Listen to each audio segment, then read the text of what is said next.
Hello, Belinda Woolrych here and welcome. Thank you for attending this online workshop wherever you are and whatever time it is in the world.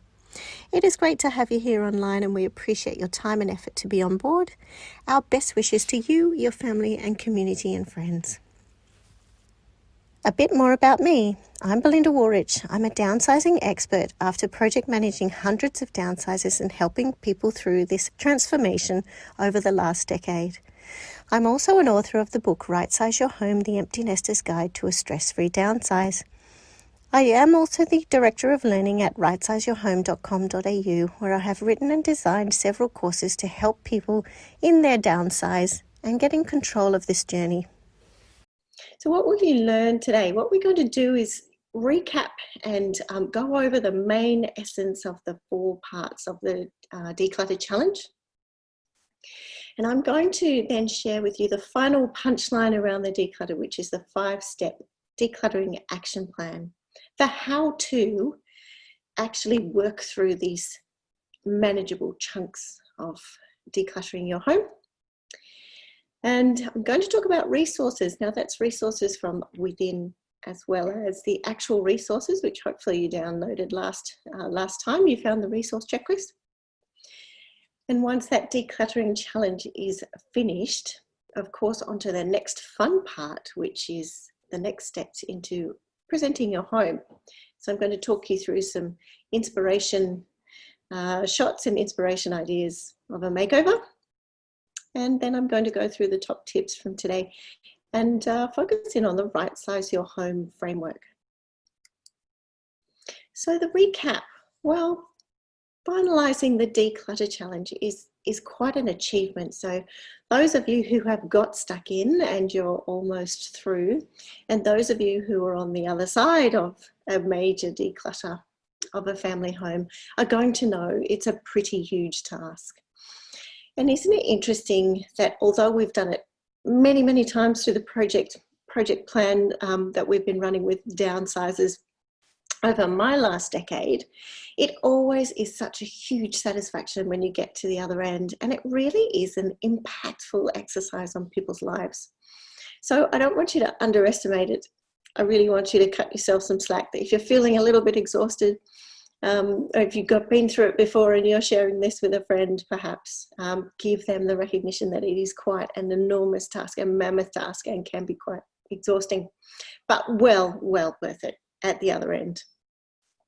So to recap over the 4-week, the 4-part challenge was, the first part was about making the decision.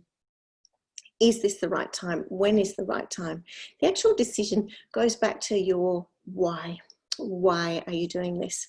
And that's something, that huge decision when you actually decide to embark on this right-sizing journey, that's what I want you to hold close to you throughout that whole declutter. And hopefully you've done that if you've been through the challenge, or if you're listening to this for the first time, psyching yourself up. Your why and the decision is a major part of motivation to get through the actual project of the declutter. So the next part is set time aside and ask for support. Now you've made your decision, you move into, okay, what is the time frame and when am I going to allocate that? So if your decision was, I'm going to be in my new home by Christmas next year, then working backwards from that is setting the time aside and giving yourself enough time to do this. I suggested it in the previous presentations that about 3 months, if you haven't got a solid time frame, pick about 3 months. So if there's no actual marker when you know you want to be done by, about 3 months is a reasonable time frame. And that's actually, 3 months is actually not a long amount of time. It actually will put you under a fair bit of pressure, I guess, to get it done at the 3 months. But if it is too much at 3 months, make it longer. That's absolutely fine. As long as you've made the decision, you've got a milestone event that you want to have done it, the timeline that you actually want to have done it by, and then you need to set that time aside. I likened it to perhaps enlisting yourself on a part-time job. So your home is in fact your paid work. For example, a job where you need to turn up twice a week. what's actually in your place. And yes, I can let you in on the secret. I guess you could pay yourself, but you'll likely be paid once you sell the property or when you lease it out. You certainly will reap the rewards, and you will certainly gain financial and emotional gain at that time. The other part of setting time aside is actually communicating that with people and asking for support. So the support network may be close family and friends. It may also be third parties as well. So it does take a while, obviously, to get through, and you need to communicate to those people, this is my timeline, and here is where I will need your support. I really don't want you to try and do this alone. If it's a professional, great. If it's a family member, great. As long as you've got someone and some help at hand, and roster them in. Now, talking about rostering, you actually need to get that calendar. You've got the time put aside. You've got the various third parties or friends and families notified. You've obviously made the decision, so you've been through those major parts of step 1, step 2 there. You actually need to get a calendar and actually roster those in. Most importantly, in that roster also is an important part to the motivation techniques through this project, is rostering in those rewards. So part 3 of the 4 challenge was, what are my rewards? What would I like? Now, popular things are a golf weekend, getting your hair done, an event with some family and friends, might be on Zoom, and these catch up with some people overseas regularly and check in how you're going. It could be absolutely anything. It could be a massage, it could be a trip to the library, whatever it might be. It's important that you identify those things that you enjoy and build them into your plan to give you that motivation along the way. So step 4 out of the Declutter challenge is we're going to actually look at a 5-step decluttering plan, and more on that. All right, so into this 5-step decluttering action plan, this is all gathering all of the things that we've talked about. You're emotionally ready, you've got your time aside, you've got your roster, you've got your support team all in check. Now it's the actual doing. You may be on your own, you may be with someone, you may have roped one of those friends in or family members in, or you may actually be swapping time with someone that's close to you, where you can pay back the favor and roster each other in each other's homes to help through this. So if you can imagine sitting in your home, I'd like you to think about what room is it that you would like to attack first? What is causing you the most pain? I think it's always good, of course, to go with an emotionally an actual room that is not emotionally challenging. So something which has a low emotion impact, but a high impact when you look at it. So an actual high productivity rate. So something that's not going to get you caught and bogged down. For example, looking through photos or going through something that's emotionally connected. Perhaps if you've lost someone and they have some items left. Where is it that you can pick in your house that is emotionally of low impact, but it will look fantastic and you'll get a lot of productivity out of it? It could be an office. It could be a spare bedroom that you've been just dying to renovate and you would like to move through. So if you can imagine yourself in that room to get started, and the point of this 5-step decluttering plan is to make sure that all of these actions are going into manageable chunks. So easy to tick off. So for example, if you're going into a living room and there's a sideboard that you want to get through, that's the focus area that you're going on. Or it might be into a bedroom and there's a wardrobe that you want to get into. That is your focus area for this particular chunk in time. So if you've rostered yourself for 2 hours, you have some support intact, music going, whatever it might be, follow these 5 steps. The first thing is, and you would have your resources because we've looked at that resource list in the last podcast. Have your resources, so you'll have some labels, some boxes. I want you to get 5 of them. And the 5 need to be actually marked on there. So one will have keep, the next one will have toss or rubbish, the next one could be sell, the next one is mend or it's recycling, it could be either.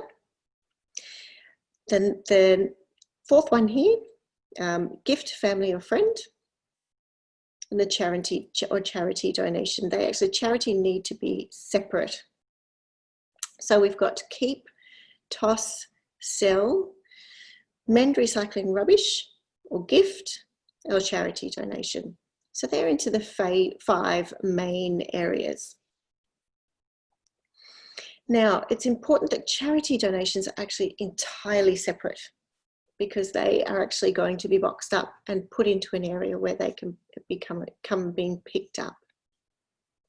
Now, once you have those boxes ready, the rubbish bag, or you can even pull the rubbish bin up as one of them, then you can actually empty the area. So what you need to do is remove all those items and get them into an area that's completely out of the way.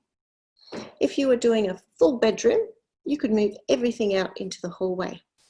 Or if you are doing a full wardrobe, lay some sheets out on the bed and lay all the items out onto that area. So it's very important that everything goes out. So it's going to force you to look at something. It's going to force you to look at absolutely everything.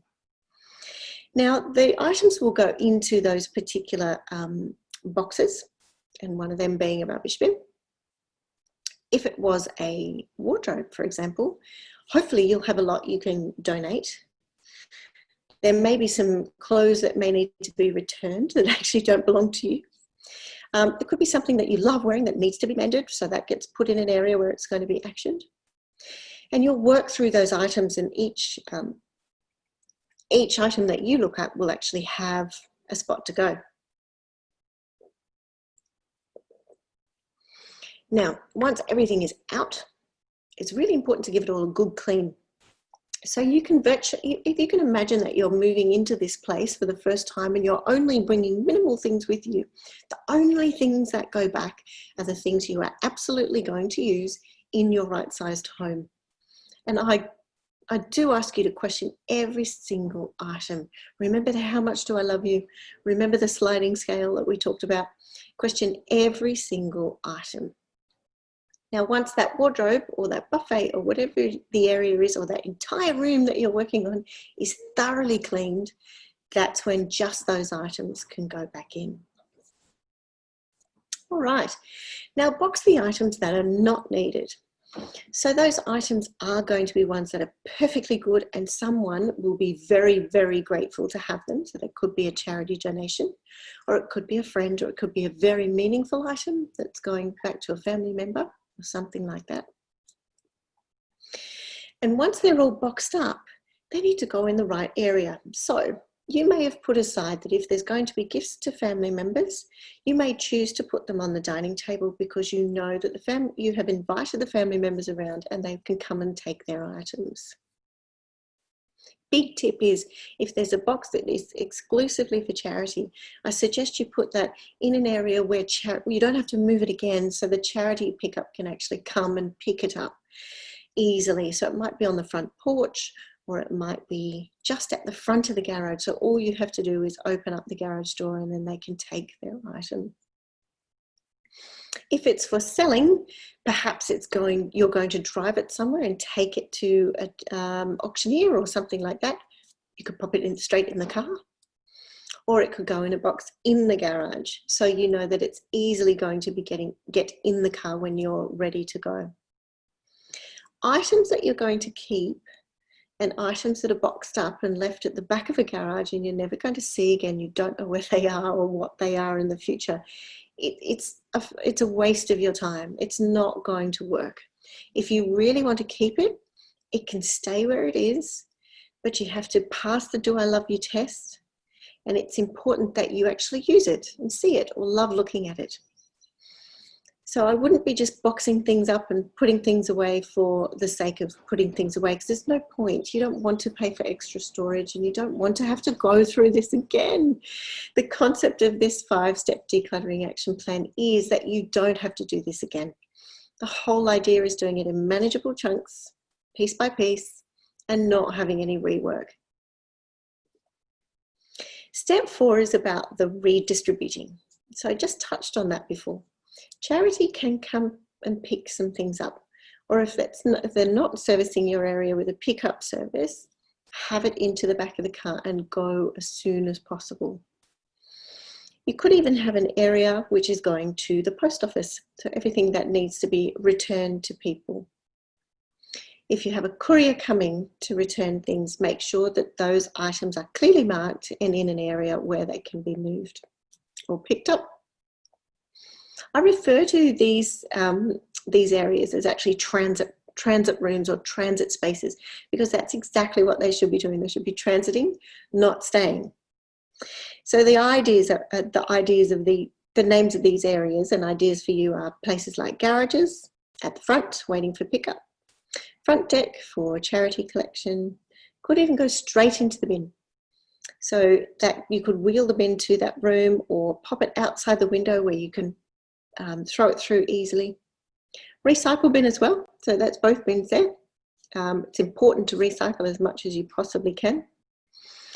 And again, it might be the area of the dining table, so family members can come and view things and take things, or it might be a spare room. Please note, anything that you put into a box, make sure it's on a list. So keep the list as you are going. So when you're in this step 3 and boxing items that are not needed, please make sure that you document everything on the way. So charity may have a list there, or if you've got things to be returned to someone, you might need a description on the label if it's being posted away. If you actually need to find something, and if you've got these lists, you can actually reference them and see them. So remember, transit means exactly that, transit.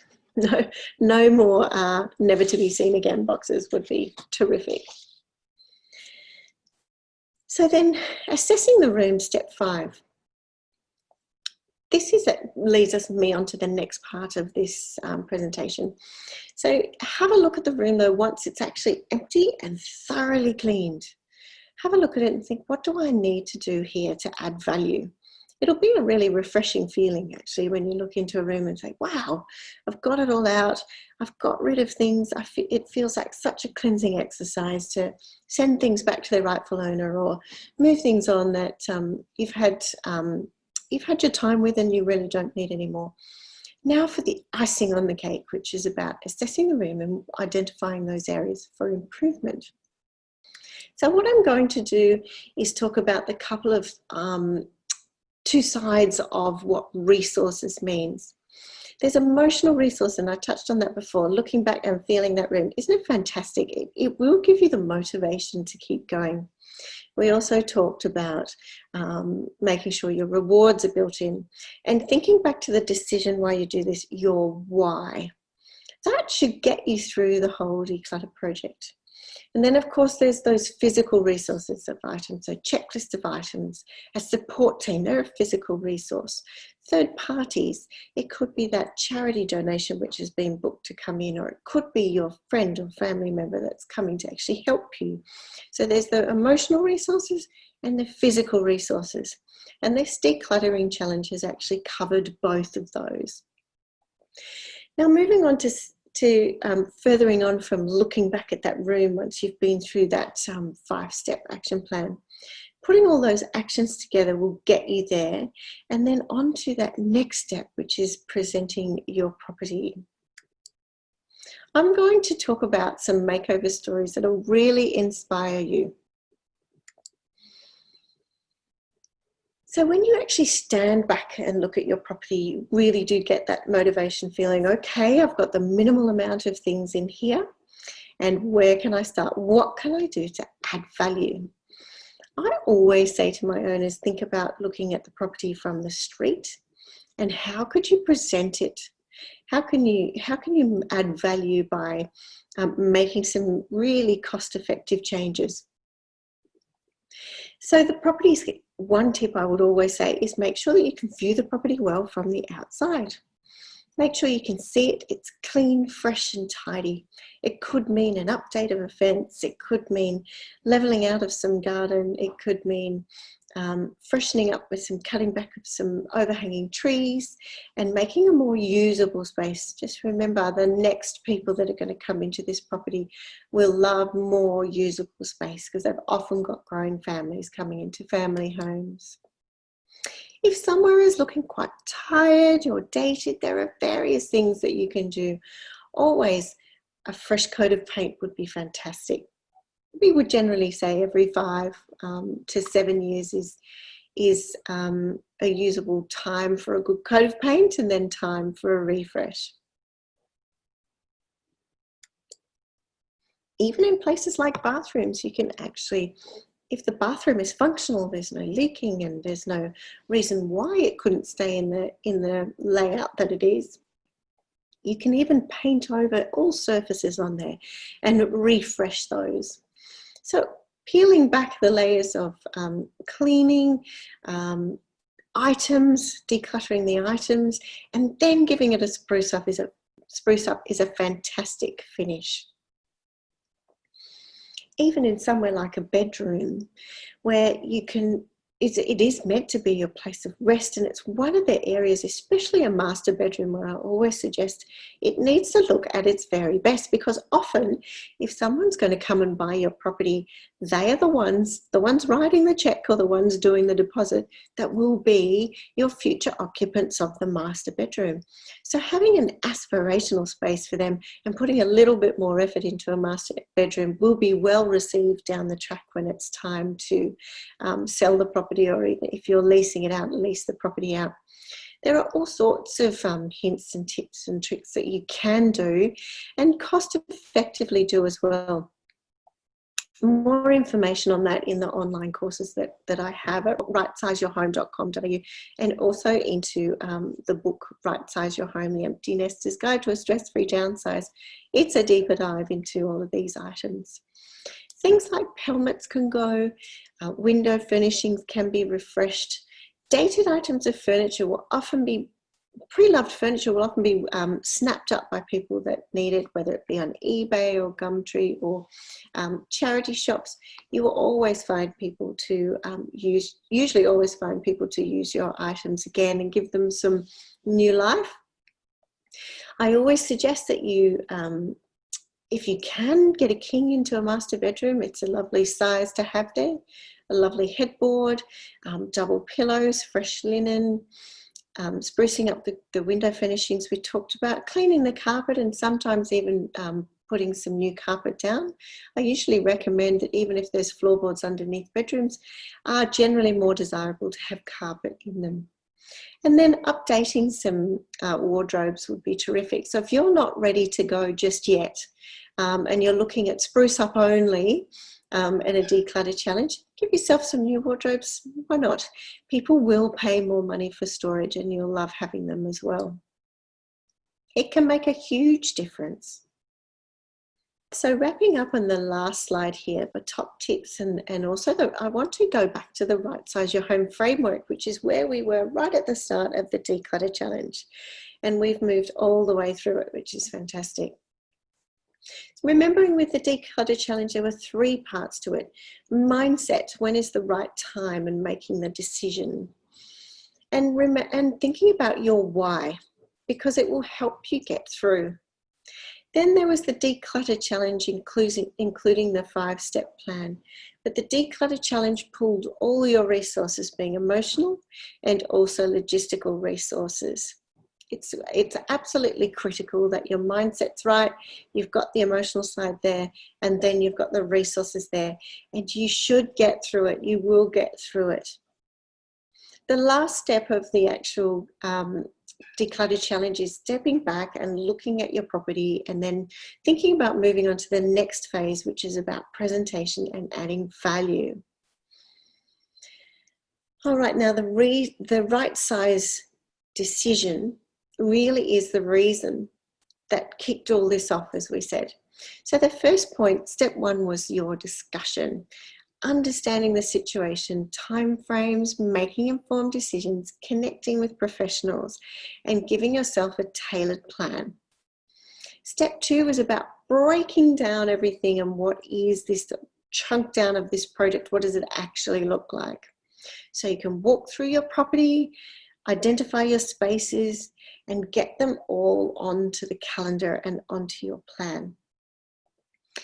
Then step 3 of the Rightsize Your Home framework is about getting stuff done and doing the hands-on. And that's where we were for this declutter challenge. Hands-on decluttering, allocating and asking the value question, how much do I love you? And how best to distribute all of your items. Step 4, which we're touching on now, is all about the target market. So who are you aiming for, and who's going to buy the property or rent the property, and what do I need to do to service them and make them fight over my property? Because that's what I want them to do. I want increased appeal to that target market. And step 5 is about the actual coordination and the move. So we haven't got there yet on the podcast, but there's lots and lots of information available for you on that. And we certainly will be doing more exciting content coming up, so stay tuned. Further learning opportunities with us is, of course, getting the ebook or the hardcover book, but the ebook is available online and instantly on your iPad. That can be purchased at rightsizeyourhome.com.au. And then, of course, more information, deeper diving into the actual process of mindset, decluttering and adding value. All of that information and much, much more in the training courses available to you at rightsizeyourhome.com.au. So next workshop's coming up. We've done our resources today. We've got a fantastic interview coming with one of our favourite real estate agents, and also some bonus products there, being an agent interview guide. So it's coming up soon, and new ways to sell your home. So there's traditional and not so traditional. Let's explore all of those, because it's important for me that right sizes have choice. So we need to, we'll look into all sorts of things for you. So a big thank you from me, and a reminder, once you believe in yourself, understand you are doing the right thing, the project becomes purely a logistical process, and you can do this. More from me at rightsizeyourhome.com.au. Thank you for coming on board. Belinda Woolrych makes no representation and gives no warranty as to the accuracy of the information, and does not accept any responsibility for any errors or inaccuracies in or omissions from the information contained herein, whether negligent or otherwise, and shall not be liable for any loss or damage howsoever arising as a result of any person acting or refraining from acting in reliance on any information contained herein. No listener or workshop attendee shall rely solely on the information contained in this, as it does not purport to be comprehensive to render specific advice. This disclaimer does not purport to exclude any warranties implied by law which may not be lawfully excluded. This workshop, which includes any resources supplied, is only for the use of the intended recipients and is confidential and/or privileged. Belinda Woolrych shall not be liable for any errors, omissions, viruses, loss and/or damage arising from using, opening or transmitting this workshop.